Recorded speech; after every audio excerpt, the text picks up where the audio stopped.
नमस्ते प्यारे बच्चों, मैं रजनी आज आप लोगों के लाई हूँ एक नया लेसन संचयन पाठ 2 सपनों के से दिन। सपनों के से दिन। पाठ के लेखक है गुरुदयाल सिंह जी।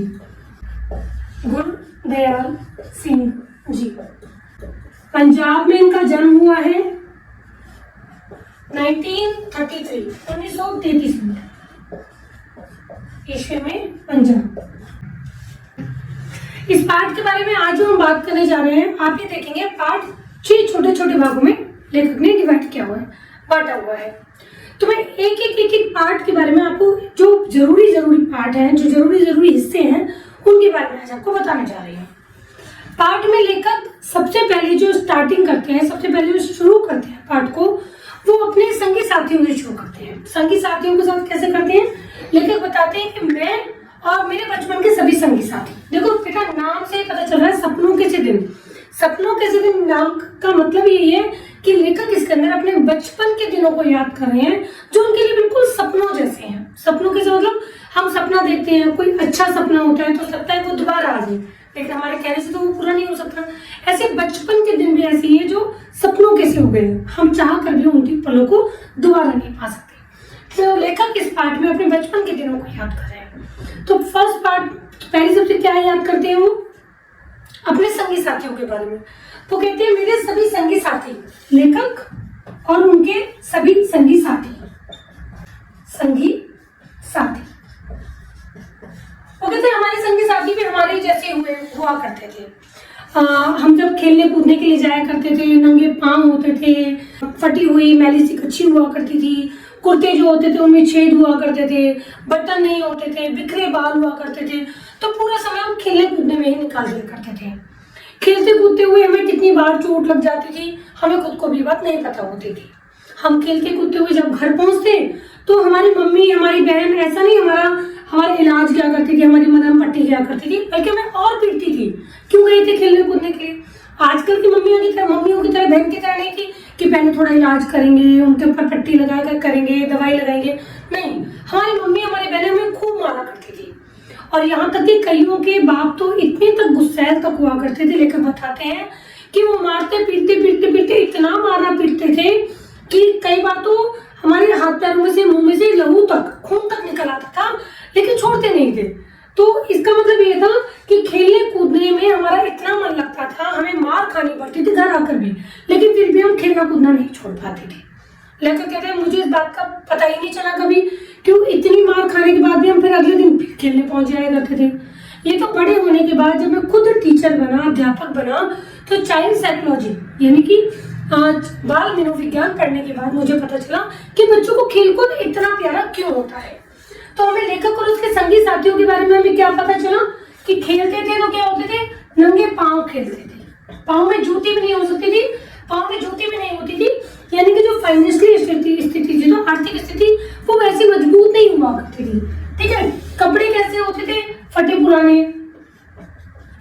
पुराने कपड़े, बिना बटन वाले हमारे कुर्ते, बिना बटन वाले कुर्ते हुआ करते थे। ठीक, जो कुर्ते होते थे उनमें छेद हुआ करते थे, छेद वाले कपड़े। और बाल भी कैसे होते थे? बिखरे बाल हुआ करते थे। तो ये अपने बचपन के इन दिनों के बारे में लेखक हमें बता रहे हैं कि लेखक और हमारे सभी संगी साथी कैसे थे, हम एक जैसी आर्थिक स्थिति से गुजरने वाले लोग थे। इसके साथ ही हमें लेखक अपने साथियों के बारे में क्या बता रहे हैं कि मेरे सभी संगी साथी राजस्थान, पंजाब साइड के रहने वाले थे। जो लेखक है खुद भी पंजाब के हैं, तो कहते पंजाब और राजस्थान के हुआ करते थे। जब हमें उनके साथ खेला कूदा करता था तो शुरू में हमें उनकी भाषा समझ में नहीं आया करती थी, क्योंकि जब हम शुरू में कोई भाषा सुनते हैं, अब मैं आप लोगों से हरियाणवी में कुछ बोलूं तो आपको एकदम से समझ में नहीं आएगी, लेकिन रोज अगर उसी भाषा को आप सुनते रहेंगे तो आपको धीरे धीरे समझ में आ जाएगी। तो लेखक भी मुझे बताते हैं कि मेरे संगी साथियों के साथ खेलते हमें उनकी भाषा भी समझ में आने लगी। तो कोई भी भाषा जो होती है वो आपसी व्यवहार में बाधक कब नहीं बनती? जब हम रेगुलर रोज की दिनचर्या में उसको शामिल करते हैं तो वो धीरे धीरे हमें समझ में आने लग जाती है। तो ये हो गया हमारे लेखक और उनके संगी साथी के बारे में। आगे लेखक हमें किसके बारे में बताते हैं? अपने अड़ोसी पड़ोसियों के बारे में। ठीक है, पास पड़ोस के बारे में लेखक हमें क्या बताते हैं कि हमारे जो पास पड़ोसी हुआ करते थे वो हमारी ही तरह गांव से आकर यहाँ कस्बों में, मोहल्ले में आकर बस गए थे। किसी का भी इंटरेस्ट अपने बच्चों को, रुचि अपने बच्चों को पढ़ाने में नहीं थी। बच्चों की भी पढ़ने में कोई रुचि नहीं हुआ करती थी। कोई एक आध पढ़ने के लिए, हाँ तो पढ़ने के लिए कोई जाया ही नहीं करता था। अगर कोई पढ़ने के लिए जाता भी था तो रास्ते में आते हुए तालाब में अपना बैग फेंक के आया करता था। तो फिर माँ बाप भी उसमें रुचि नहीं लिया करते थे। कभी कोई बैग दोबारा नहीं दिलाना, कभी कोई कॉपी किताब दोबारा नहीं दिलाना, पर घर बिठा लिया करते थे। हम उनसे पूछा करते थे, अड़ोसी पड़ोसी उनसे पूछा करते थे कि बच्चों को स्कूल क्यों नहीं भेज रहे हैं। तो उनका कहना क्या होता था, हमें इन्हें कोई तहसीलदार थोड़ी ना लगवाना है, क्यों हम इन्हें पढ़ाने के लिए भेजें। हाँ, इतना है कि हमें जितने की जरूरत है। अभी तक ये स्कूल गया है, अभी तक स्कूल जाते जाते ये अलीफ बे जीम च यानी कि उर्दू की वर्णमाला तक नहीं सीख पाया, तो स्कूल भेज के करेंगे क्या।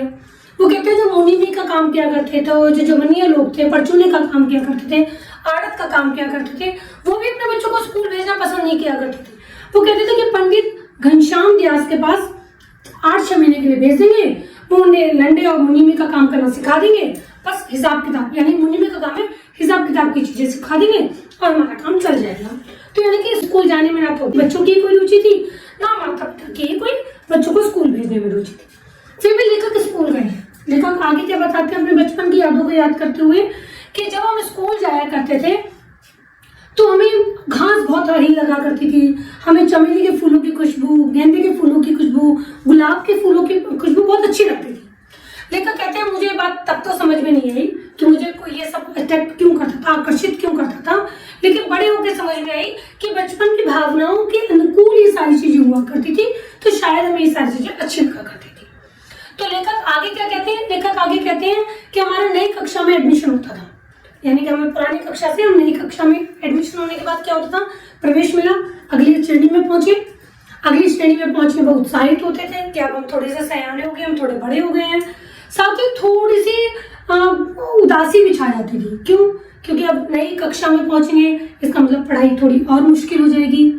पुराने टीचर हैं, कॉपी किताबों में से हमें बड़ी विशेष गंध सी आया करती। क्यों? क्योंकि पढ़ाई तो मुश्किल, ऊपर से जो पुराने अध्यापक हमें पढ़ाएंगे वो कुछ ऐसे अध्यापक होते थे जो बहुत मारपीट किया करते थे, तो उनका बहुत डर लगा करता था। तो लेखक उन सारी चीजों को सोचा करता था कि भाई अब नई कक्षा में जाना हमारे लिए और मुश्किल हो जाएगा। अब अगले हिस्से में लेखक हमें किसके बारे में बताते हैं कि अब नया सत्र शुरू हो गया है। ठीक है, हमें 2 चीजों के बारे में पता चला, लेखक प्लस उनके साथी के बारे में और उनके पास पड़ोस के बारे में कि उनके पास पड़ोसी कैसे थे।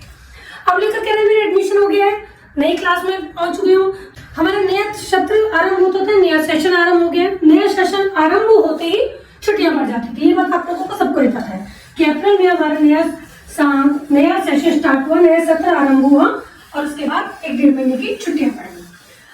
हमारा नया सत्र आरंभ होता था, लेखक बताते हैं कि हमारा नया सत्र शुरू, पुरानी कक्षा से अब हम नई कक्षा में पहुंच जाते थे। तो नया सत्र शुरू होने के बाद 1-1.5 महीना क्लास लगती थी, उसके बाद 1-1.5 महीने की कक्षा के बाद हमारी 1.5 महीने की छुट्टी पड़ जाया करती थी। ठीक है, तो 1.5 महीने की छुट्टियां, 1.5 महीने की पड़ गई छुट्टियां। अब छुट्टियों में लेकर कहता था हमें क्या चीज याद रहती थी, हमें याद रहती थी अपनी नानी के घर जाना। अब नानी के घर जाने के बाद खूब मौज मस्ती, नानी हमें खूब अच्छा बना के खिलाया करती थी। हम अपने नानी के पास, घर के पास में जो तालाब हुआ करता था उसमें जाकर कूदी मारा करते थे, तैरा करते थे अपने सभी संगी साथियों के साथ। कभी ननिहाल नहीं जा पाते थे, नानी के घर नहीं भी जा पाते थे, तो अपने घर के पास में जो एक तालाब था उसमें हम डुबकी लगाया करते थे। मेरे सभी संगी साथी मेरे साथ ऐसे तालाब में तैरा करते थे जैसे कि कितने बड़े एक्सपर्ट हो, कितने बड़ा तैराकी जानते हो। कुछ तो ऐसे होते थे कि डूबते हुए इस बात का भी ध्यान रखते थे कि नीचे जाते जाते जाते गंदा पानी उनके मुंह में चला जाता था। फिर हम उन्हें क्या सलाह देते थे कि भैंस की पूंछ पकड़कर या भैंस के सींग पकड़कर तू बाहर आ जा, कोई बात नहीं। तो धीरे धीरे करके गंदा पानी खांसते खांसते वो लोग बाहर आया करते थे। तो हम ऐसा कितनी बार क्या करते थे हमें खुद को भी याद नहीं। रेत में लपेटते, फिर पानी में कूद जाते हैं, फिर रेत में अपने आप को शरीर को लपेटा करते हैं, फिर पानी में कूद जाते हैं। 10 बार, 15 बार, 20 बार हम ये सब करते रहते। तो क्योंकि बचपन में ये सारी चीजें हमें अच्छी लगा करती थी, तो लेखक अपने बचपन की छुट्टियों के बारे में बात कर रहे हैं। अब मेन बात लेखकों की याद आती थी, छुट्टियां शुरू, छुट्टियों के दिन निकलने शुरू। अब क्या करें, हॉलीडे होमवर्क भी मिला हुआ है, भाई गर्मियों की छुट्टी बढ़ी है तो काम भी मिलेगा, ताकि बच्चों को पढ़ाई का अभ्यास करते रहे बच्चे पढ़ाई का, नहीं तो पढ़ाई करना बिल्कुल भूल जाएंगे। तो लेखक कहता था कि हमें मैथ्स के लगभग 200 सवाल मिला करते थे। तो 200 सवालों का छुट्टी पड़ती है, हम क्या हिसाब लगाया करते थे कि रोज के 10 करेंगे तो 20 दिन में काम हो जाएगा। अब मस्ती करते करते करते शुरू के 1 से 10 दिन तक जून के हम ऐसे निकाल दिया करते थे। अब जैसे ही 20 दिन बचे, डर लगना शुरू कि भैया क्या करें, छुट्टियां खत्म होती जा रही है, छुट्टियां खत्म होती जा रही है। फिर हम सोचते थे रोज के 10 कर सकते हैं तो रोज के 15 भी तो कर सकते हैं। तो लगभग हमारे 17 दिन में 18 दिन में काम खत्म हो जाएगा। फिर हम धीरे धीरे आगे बढ़ते जाते थे, धीरे धीरे फिर छुट्टियां कम होती जाती थी और हमारे दिल की धड़कन बननी शुरू हो जाती थी। क्यों? क्योंकि हमने काम तो हाथ की लगाया ही नहीं है। अब क्या होगा, छुट्टियों का काम नहीं करके जाएंगे तो बिल्कुल टीचर से डांट पड़ेगी, अध्यापकों से। उस समय के अध्यापक तो मारपीट भी किया करते थे, तो मारपीट भी होगी। अब ऐसे में लेखक अपने सबसे बड़े नेता, कौन? ओमा, उनका एक साथी था ओमा, उसे नेता के रूप में देखा करते थे, वो उसको याद किया करते थे। क्यों? क्योंकि वे छुट्टियों का काम करने से ज्यादा टीचर्स की मारपीट खाना अधिक पसंद किया करता था। तो लेखक ने अपने संगी साथी के बारे में हमें यहाँ पर बताया। तो बच्चा, लेखक का जब छुट्टियों का काम नहीं हो पाता था तो लेखक किसके बारे में सोचा करता था? वो कहता था हमारा एक संगी साथी था ओमा, ठीक है, हमारी क्लास कक्षा में पढ़ता था, तो हमारा एक तरह से वो नेता हुआ करता था। क्यों? क्योंकि वो हॉलीडे होमवर्क करने की बजाय टीचर्स की मार खाना ज्यादा पसंद करता था। तो हम उसकी तरह बहादुर बनने की कल्पना किया करते थे कि हम भी उसकी तरह ही काम उसकी तरह ही कर लेंगे, ठीक है। ओमा की बातें बिल्कुल अजीब, ओमा की गालियां बिल्कुल अलग, मारपीट करने का तरीका बिल्कुल अलग, सब कुछ बिल्कुल अलग, यहाँ तक कि उसके शरीर की बनावट भी बिल्कुल अलग। बनावट में कैसा था? 4 बुलंद का उसका शरीर था और उसका जो सिर था वो तरबूज जितना बड़ा था, ठीक है। तो ऐसा नारियल किसी ऐसा लगता था उसकी आंखें हैं और नारियल किसी आंखों पर बंदरिया का सा चेहरा। तो सब कुछ शरीर की जो बनावट थी वो बिल्कुल अलग अलग हुआ करती थी। वो कभी भी जो लड़ाई किया करता था तो हाथ पांव से नहीं किया करता था, अपने सिर से ही किया करता था। अपने से शरीर में बड़े बच्चों को या अपने शरीर से भारी बच्चों को तो कभी सिर से ही टक्कर मारा करता था। तो कभी कभी तो हमें इतना डर लगता था कहीं ऐसा ना हो कि किसी की छाती की पसली ही टूट जाए, ठीक है। तो इसलिए हमने उसके सिर के टक्कर का नाम क्या रखा हुआ था? रेल बम, ठीक, क्योंकि वो इतनी बड़ी टक्कर, इतनी गहरी टक्कर, बड़ी टक्कर, भारी टक्कर मारा करता था तो हमें रेल के जैसे इंजन जैसी रखा करती थी, तो हमने उसके टक्कर का नाम भी क्या रख दिया? रेल बम, ठीक है बेटा। तो ये हो गया उसके संगी साथी, उसके जब स्कूल शुरू होता था उसके बारे में बात है। नया सत्र आरंभ, 1.5 महीने की छुट्टियां, छुट्टियों में हमने सारा टाइम खेलने कूदने मौज मस्ती में निकाल दिया, होमवर्क किया नहीं, किसकी तरह बनने की कोशिश करते? ओमा के जैसे बहादुर बनने की कोशिश किया करते। ओमा के सिर की टक्कर का नाम हमने क्या रखा था? रेल बम। अब इसके बाद बात चलती है हम स्कूल के बारे में, हम बात करते हैं। लेखक कहता है हमें स्कूल जाना तो पसंद था ही नहीं, ये बात पहले भी हम बता चुके हैं। स्कूल जाना पसंद नहीं है। स्कूल में घुसते ही हमें अलग से तरीके की जो झाड़ लगी रहती थी, स्कूल में घुसते ही अलियार बेटा बोलते हैं प्रतिष्ठित, अलियार का वैसे मतलब होता है प्रतिष्ठित, ठीक है, जो बहुत ही मैनेज तरीके से जो झाड़ लगे हुए थे, हमें उनमें एक अलग से तरीके की गंध सी आया करती थी कि अब स्कूल घुस गए, टेंशन शुरू, धक होनी शुरू कि अब भैया पढ़ाई करनी पड़ेगी। तो हमें स्कूल जाना कभी विशेष रूप से पसंद था ही नहीं। अब स्कूल जाना पसंद किस वजह से है, इसके बारे में बात करते हैं। सबसे पहले बात करते हैं लेखक के विद्यालय के बारे में। लेखक अपने विद्यालय के बारे में बताता है। हमारा विद्यालय कैसा था? कोई बहुत बड़ा विद्यालय नहीं था हमारा, सिर्फ 9 कमरे थे पूरे विद्यालय के अंदर, 9 कमरे, ठीक है। 9 कमरे के साथ साथ उसका आकार कैसा था? एच शेप में था, एच आकार में हमारा विद्यालय बना हुआ था, ठीक है। अब उसके जो प्रिंसिपल थे, उसके जो प्रधानाचार्य थे, वो कौन थे? मदन मोहन शर्मा जी, मदन मोहन शर्मा जी। बहुत ही शांत, बहुत ही नेक दिल के इंसान थे। बच्चों को मारना पीटना धमकाना बिल्कुल भी उन्हें पसंद नहीं था। लेखक ये भी बताते हैं कि शायद मेरी आगे की पढ़ाई हुई तो भी इन्हीं की वजह से हो पाई। अगर ये अपना थोड़ा बहुत पढ़ाई में योगदान ना देते, अपने मुझे बुक्स वगैरह अरेंज ना करते, नई सेशन की बुक्स अरेंज ना कराते, तो शायद मेरी पढ़ाई वहीं पर ही रुक जाती, ठीक है। तो मदन मोहन शर्मा जी के बारे में वो बताते हैं कि वो बच्चों को बिल्कुल मारपीट करना पसंद नहीं करते थे। उन्हीं के अपोजिट में, बिल्कुल उनके विपरीत स्वभाव के व्यक्ति थे पीटी साहब। पीटी साहब, इनका नाम क्या है? मास्टर प्रीतम चंद, मास्टर प्रीतम चंद। ये हमें फारसी भी भी पढ़ाया करते थे। ठीक है, ये हमें पीटी कराया करते थे। पीटी कराते हुए अगर हम जब प्रार्थना सभा में खड़े होते, सीधी लाइन सीधी कतार में अगर हम नहीं खड़े होते थे, बाई चांस हमारा पाँव खुजाने लग जाते थे या कतार से बाहर निकल जाते थे, तो एक खाल खींचने का जो मुहावरा होता है ना, बुरी तरह पीटने वाला जो मुहावरा, वो प्रत्यक्ष करके दिखा देते थे, क्योंकि इन्हें बच्चों को अनुशासन में रखना बहुत पसंद था। इन्हीं के विपरीत हमारे प्रधानाचार्य जी बिल्कुल शांत, वो बिल्कुल मारपीट करना पसंद नहीं करते थे। वो बच्चों को देख के खुश होते थे अगर बच्चे अनुशासन में होते थे, उनके चेहरे पे अलग सी स्माइल आ जाती थी कि बच्चे कितने अनुशासन में हैं। पीटी साहब बिल्कुल विपरीत स्वभाव के, वो मारपीट किया करते थे अगर बच्चे लाइन में खड़े नजर नहीं आते थे। साथ में हमें क्या पढ़ाया करते थे? फारसी पढ़ाया करते थे। तो बेटा आप लोगों को मदन मोहन शर्मा जी के बारे में पता चलो कि मदन मोहन शर्मा जी कैसे स्वभाव के। अच्छा एक बात ध्यान रखना, ये अंग्रेजी भी पढ़ाते हैं। कौन सी क्लास के बच्चों को? 5वीं और 8वीं कक्षा के बच्चों को।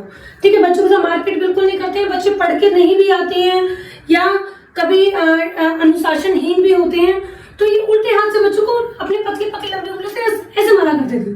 तो लेकर खुद कहते हैं कि मैं बिल्कुल कमजोर था अपनी कक्षा में, बिल्कुल ही कमजोर शरीर का था, तो मैं भी उनकी मारपीट खा के ना हल्का सा मुस्कुरा दिया करता था कि कैसे मार रहे हैं। जबकि मास्टर प्रीतम चंद कैसे थे, अगर बच्चों को कभी अनुशासनहीन दिखा करते थे तो बहुत बुरी तरह मार लगाया करते थे। अच्छा, मास्टर प्रीतम चंद से हम नफरत भी किया करते थे एक तो, और हम उनसे डरते भी थे। डरने का कारण एक क्या था, उनका जो बॉडी का स्ट्रक्चर था वो पूरा का पूरा डरावना था। कैसे था उनका डरावना? उनका छोटा सा बिल्कुल शरीर, ठीक है, और बिल्कुल पतला सा शरीर था उनका, लेकिन गठीला था। पूरे के पूरे चेहरे पे माता के से निशान थे। ठीक है, और जो जूते पहना करते थे वो कील वाले नुकीले पहना करते थे। जब वो ठक ठक करते हुए चलते थे तो अगर किसी ठोस जगह पर भी चलते थे तो वहां पर भी कीलों के निशान पड़ जाते थे। इतने भारी जूतों के साथ वो चलते कैसे थे, हमें लगता था कहीं इनके टखनों में कभी मूंछ तो ना आ जाए, तो मूंछ भी नहीं आती थी। हमें भी मन करता था कि हम भी ऐसे ही जूते खरीदे। अपने मम्मी पापा से बोलते थे तो कहते थे टखनों में मूंछ आ जाएगी, टखने टेढ़े हो जाएंगे, ऐसे जूते पहनने के बारे में सोचना भी मत। मास्टर प्रीतम चंद की मुझे एक चीज बहुत याद है जो मुझे बहुत ही खतरनाक लगी थी। ये हमें पीटीआई तो कराते ही थे, पीटी कराते थे हमें, है ना। और हमें एक बार क्या हुआ था, ये फारसी पढ़ाने के लिए आए थे। 3री कक्षा तक हमें उर्दू तो बहुत अच्छी तरह आ गई थी, अभी फारसी पढ़ाने के लिए आ रहे हैं। इन्होंने एक दिन पहले हमें फारसी का शब्द रूप याद करने के लिए दिया। 3-4 बच्चों को छोड़कर हमने पूरी रात अभ्यास किया, लेकिन हमें याद नहीं हो पाया। इन्होंने क्या किया, अगले दिन आते ही हम सबको मुर्गा बना दिया। ठीक, पीठ ऊंची करने के लिए बोल दिया। अब पीठ ऊंची करके तुम नीचे से कान पकड़ के अगर बैठोगे तो टांगे गर्म होने लग जाती है थोड़ी देर में। अब इतने छोटे छोटे बच्चे, इतनी घोर उनको सजा मिल रही है, तो सोचो क्या होगा। और अगर उसी समय प्रधानाचार्य जी मदन मोहन शर्मा जी निकल जाए तो सोचो क्या होगा। मदन मोहन शर्मा जी उसी जगह से निकले उस टाइम पर। जब उन्होंने ये सब करते हुए देखा तो उन्होंने हमें ऑफिस में बुलाया अपने, पीटी साहब प्रीतम चंद जी आप जरा मेरे ऑफिस में आ जाइए। और वहां जाने के बाद उन्होंने इंग्लिश में हमें खूब सुनाया। अब क्या सुनाया ये हमें नहीं पता। जब वो बाहर आकर चले गए तो हमने अपने सीनियर से पूछा, 5वीं 8वीं के, क्योंकि 5वीं के बाद इंग्लिश शुरू होती थी, ठीक है, तो 4वीं के बाद 5वीं से हमारी इंग्लिश शुरू होती थी। तो हमने अपने सीनियर से पूछा, अपने जो अपने आगे की क्लास के बच्चे थे उनसे पूछा कि क्या कहा, तो उन्होंने बताया कि मदन मोहन शर्मा जी ने उन्हें सिखाया कि ये कोई तरीका है 4वीं क्लास के बच्चों को सजा देने का, ये कोई तरीका नहीं है। तभी उन्होंने उनको निलंबित कर दिया, मुअत्तल कर दिया, सस्पेंड कर दिया। सस्पेंड हो जाने के बाद वो अपने घर चले गए। और हमारे जो मदन मोहन शर्मा जी हैं, हमारी रियासत की राजधानी थी नागौर, उनके पास एक लेटर भेजा, लिख के पत्र भेजा कि भाई इस आदेश को मंजूरी दे दी जाए। किस आदेश को? कि मास्टर प्रीतम चंद को उनके मारपीट के व्यवहार के कारण, उनके सख्त व्यवहार के कारण हम उन्हें निलंबित कर रहे हैं। तो वहां के उस समय एक बात ध्यान रखना बेटा, एक शब्द इसके अंदर आया है, महकमाए तालीम। ठीक, तालीम का मतलब होता है बेटा शिक्षा, और महकमाए का मतलब होता है विभाग। ठीक है, तो इसका मतलब क्या हुआ, शिक्षा विभाग। उस समय हमारे शिक्षा विभाग के जो डायरेक्टर थे वो थे हरजी लाल। उनके पास मंजूरी के लिए लेटर भेज दिया, ठीक है, कि इनकी मंजूरी मिल जाएगी, उसके बाद ही डिसीजन कोई फाइनल फैसला लिया जाएगा। अब हम सबको ये बात अच्छी तरीके से पता थी कि जब तक हरजी लाल की तरफ से शिक्षा शिक्षा विभाग जी हरजीलाल जी की तरफ से या शिक्षा विभाग की तरफ से बहाल का कोई नोटिस नहीं आता। बहाल का मतलब होता है फिर से नियुक्त करने का कोई आदेश नहीं आता, तब तक मास्टर प्रीतम चंद स्कूल में वापस नहीं आएंगे, तब तक उनको निलंबित ही रखा जाएगा, सस्पेंड ही रखा जाएगा। फिर भी जब भी हमारा फारसी का पीरियड लगता था तो हमारा दिल धक धक करने लग जाता था, जब तक शर्मा जी खुद या फिर हमारे फारसी के नए अध्यापक थे, कौन, नौहरिया राम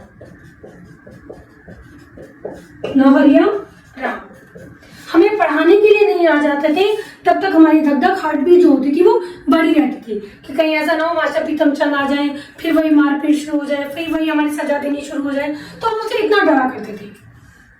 लेखक ये बताते कि हम मास्टर प्रीतम चंद जी से डरा जरूर करते थे, लेकिन हमारे स्कूल जाने का एक कारण भी वही थे। क्या क्यों थे? हमें स्कूल जाना पसंद भी इसीलिए था। क्यों था? क्योंकि मास्टर प्रीतम जी थे वो हमारे पीटीआई टीचर थे, वो हमें पीटी कराया करते थे। पीटी कराते हुए वो क्या करते थे, दो रंगा रुमाल, हमारे लाल दो रंगा नीली पीली झंडियां हमारे हाथ में पकड़ा दिया करते थे, गले में 2 रंगा रुमाल डाल दिया करते थे, ठीक है, खाकी वर्दी हुआ करती थी और बूट हुआ करते थे, पॉलिश किए हुए साफ सुथरे बूट हुआ करते थे। तो उनको पहनकर जब वो हमें लेफ्ट राइट 1 2 3 अबाउट टर्न ये सब मार्चिंग कराते थे, स्काउटिंग का अभ्यास कराते थे, तो हम अपने आप को एक फौजी जवान महसूस करा करते थे। यही कारण था कि हमें स्कूल जाना बहुत अच्छा लगता था। हमें जब वो कभी शाबाशी देते, जब हम बहुत अच्छे से सब कुछ करते थे तो हमें शाबाशी भी दिया करते थे। उनकी शाबाशी हमें ऐसी लगती थी कि बाकी टीचर्स के गुड एक तरफ और उनकी दी गई गुडविल एक तरफ। ऐसा लगता है कि जैसे जो हमें एक ना सदगुरु का पाठ पढ़ाया जाता था। सदगुरु के पाठ में क्या कहा जाता था कि सदगुरु के डर से प्यार जागता है। तो शायद हमें भी हमारे मास्टर प्रीतम जी से डर के कारण ही प्यार हो जाता था। प्यार हो जाने से मतलब क्या है कि हमें उनके डर के कारण ही हम काम बहुत अच्छे तरीके से किया करते थे, तब हमें उनकी शाबाशी मिलती थी और उनकी शाबाशी हमें चमत्कार जैसी लगती थी, हमें बहुत अच्छी लगती थी कि कभी कभार हमेशा डांटने वाला बंदा कभी कभार हमें कुछ अच्छे अच्छे शब्द कह दे तो सभी को अच्छे लगते हैं, तो हमें वो शब्द बहुत अच्छे लगा करते थे। तो बेटा इसमें आपको जितना पता चलिए, आपको अगर कोई काम की चीज लगती है तो आप उसको नोट कर लो, ठीक है। हमें नए शब्द के बारे में पता चला है, विद्यालय के बारे में पता चला है, मदन मोहन शर्मा जी के बारे में पता चला है, मास्टर प्रीतम चंद जी के बारे में क्या चीज अच्छी थी क्या चीज बुरी थी वो पता चली। महकमा तालीम का क्या मतलब है, शिक्षा विभाग के डायरेक्टर उस समय कौन थे, ये सारी चीजें पता चली। और मास्टर प्रीतम चंद जी के बाद हमारे फारसी के अध्यापक कौन नियुक्त किए गए थे, नौहरिया राम जी, इसके बारे में पता चला, ठीक है। अब इसको मैं रब कर रही हूँ, इसके बाद हमारे एक छोटा सा पॉइंट और है उसके बारे में डिस्कस करते हैं।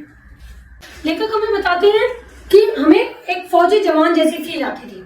तो लेखक आगे हम बताते हैं कि द्वितीय विश्व युद्ध के समय द्वितीय विश्व युद्ध का टाइम था, द्वितीय विश्व युद्ध कब हुआ था, 1939 से 1945, ठीक। तो ये कहते उस युद्ध के समय की बात थी। हमारी नाभर रियासत, ठीक है, का जो राजा था उसको अंग्रेजों ने गिरफ्तार कर लिया था 1923 में। 1923 में वहां के राजा की गिरफ्तारी करी थी, इसने राजा ने, सॉरी अंग्रेजों ने, ठीक है। गिरफ्तारी के बाद राजा किसको बना था, उसके बेटे को, लेकिन उसका बेटा विलायत पढ़ने के लिए चला गया था। तो हमारी रियासत का उस समय कोई राजा नहीं था, तो अंग्रेजों के हिसाब से सब कुछ चला करता था। लेकिन अंग्रेजों के हिसाब से चलने के बावजूद, अच्छा इस राजा के बाद में तमिलनाडु में जाके देहांत भी हो गया था, ठीक है। इसके बावजूद भी कि राजा नहीं है, अंग्रेजों के हिसाब से सब कुछ चल रहा है, तो वो क्या कोशिश करेंगे द्वितीय विश्व युद्ध के समय की सारे के सारे हमारे क्षेत्र से, भारत में से ही सैनिक निकाल लिए जाए, ठीक है, कि उनको युद्ध के समय आगे खड़ा कर दिया जाए। तो उनकी कोशिश थी कि फौज में भर्ती कर लिया जाए। तो बहुत सारे लोगों को फौज में भर्ती करने की कोशिश करने के बावजूद भी वो फौज में भर्ती नहीं कर पा रहे, इसलिए वो क्या करते थे, बड़े बड़े अफसरों के साथ कुछ नौटंकी वाले लोगों को भेजा करते थे कि वो नौटंकी करेंगे, नौटंकी में अच्छा अच्छा गाएंगे, अच्छे अच्छे गाना नाच करके दिखाएंगे, बहुत हमें लुभाने की कोशिश करेंगे, फौज की अच्छी अच्छी चीजें बताएंगे ताकि लोग फौज में शामिल हो जाएं। इसमें आप लोग बेटा 2-3 लाइन तो देखोगे, कविता की लाइनें भी हैं। भर्ती हो जा रही रंगरूट, भर्ती हो जा रही, रंगरूट का मतलब होता है बेटा जवान, ठीक है। भर्ती हो जा रही रंगरूट, भर्ती हो जा रही, यानी कि जवान, नए जवान उनको अटैक करने की कोशिश करें। हे जवान भर्ती हो जा, किसमें, फौज में भर्ती हो जा। अगर इथे मिले से टूटे लीतर, टूटे लीतर मतलब फटे पुराने जूते, टूटे हुए जूते मिल रहे हैं, उठे मिलेंगे बूट, वहां तो फौज में शामिल हो जाओगे तो वहाँ क्या मिलेंगे, बूट। भर्ती हो जा रहे रंग रूट, भर्ती हो जा रहे। अठे मिले से फटे पुराने, उठे मिलेंगे सूट। वहां पे पूरी की पूरी वर्दी मिलेगी, फौज वाली वर्दी मिलेगी, नई बिल्कुल नई धुली हुई प्रेस करी हुई वर्दी मिलेगी। तो भर्ती हो जा रही रंग रूट, भर्ती हो जा रही। तो इस तरह की लालच देने के बाद वो फौज में लोगों को भर्ती किया करते थे। हमें बचपन में ही अपने आप को फौजी समझने लग गए थे। क्यों? क्योंकि जब हमारे स्काउटिंग का अभ्यास कराया जाता था, किसके द्वारा? प्रीतम चंद जी के द्वारा। मास्टर प्रीतम चंद, मास्टर प्रीतम चंद जब हमें किसका अभ्यास कराया करते थे? स्काउटिंग का अभ्यास कराते थे, मार्चिंग का अभ्यास कराते थे। तो वो हमारे क्या होते थे? हमारे नए जूते होते थे, नए बूट होते थे, पॉलिश किए गए बूट होते थे, खाकी वर्दी होती थी, ठीक है, लेफ्ट राइट 1 2 3 कराते थे। तो हमें बड़ा अच्छा लगता था, हम अपने आप को फौजी समझने लग गए थे। लेकिन जब उनको निलंबित कर दिया जाता है तो अचानक से वो अब स्कूल में आना बंद कर दिया, अचानक से फिर वो हमें दिखाई नहीं दिए। हमने अपने सीनियर से पूछा जो उनके पास आते जाते रहते थे, उनका काम कराया करते थे। फिर हमें पता लगा वो क्या करते हैं अपने घर पे, उन्होंने एक छोटा सा छोटी छोटी खिड़कियों वाला एक घर ले लिया है किराए पर, और वहां पे 2 तोते रखे हुए हैं। उन तोतों को बादाम की गिरियां खिलाते हैं। हम भी अपने सीनियर्स के साथ उनसे मिलने के लिए गए। तो वहां जाने के बाद हमें बड़ा अजीब सा लगा कि हमेशा चिल्लाने वाला, डांटने वाला, मारपीट करने वाला, और तोतों के साथ इतनी मीठी मीठी बातें कैसे कर लेता है। तो लेकर कहते हैं कि हमें ये बातें उस समय समझ में नहीं आया करती थी कि एक टीचर के लिए क्या जरूरी है। अगर मैं इस बात का बेटा कंक्लूजन निकालूं, निष्कर्ष निकालूं, तो बच्चों को ये बात नहीं पता होती कि एक टीचर अनुशासन में रखने के लिए बच्चों को क्यों डांटता है, क्यों धमकाता है, अनुशासन कितना जरूरी है, अनुशासन से बच्चों को आगे जाके क्या फायदा होने वाला हो। बच्चों को ये बातें समझ में नहीं आती, बड़े होने पे समझ में आती है। तो लेखक जो गुरुदयाल सिंह जी है वो भी कहते हैं उस समय हमें ये बातें समझ में नहीं आती थी कि ये जो मास्टर प्रीतम चंद है हमेशा डांटता मारता धमकाता है, ये तोतों के साथ इतनी मीठी मीठी बातें कैसे कर लिया करते थे। तो ये बातें हमें उस समय अलौकिक लगा करती थी, जो मूल रूप से सामान्य जगत में नहीं हो सकती।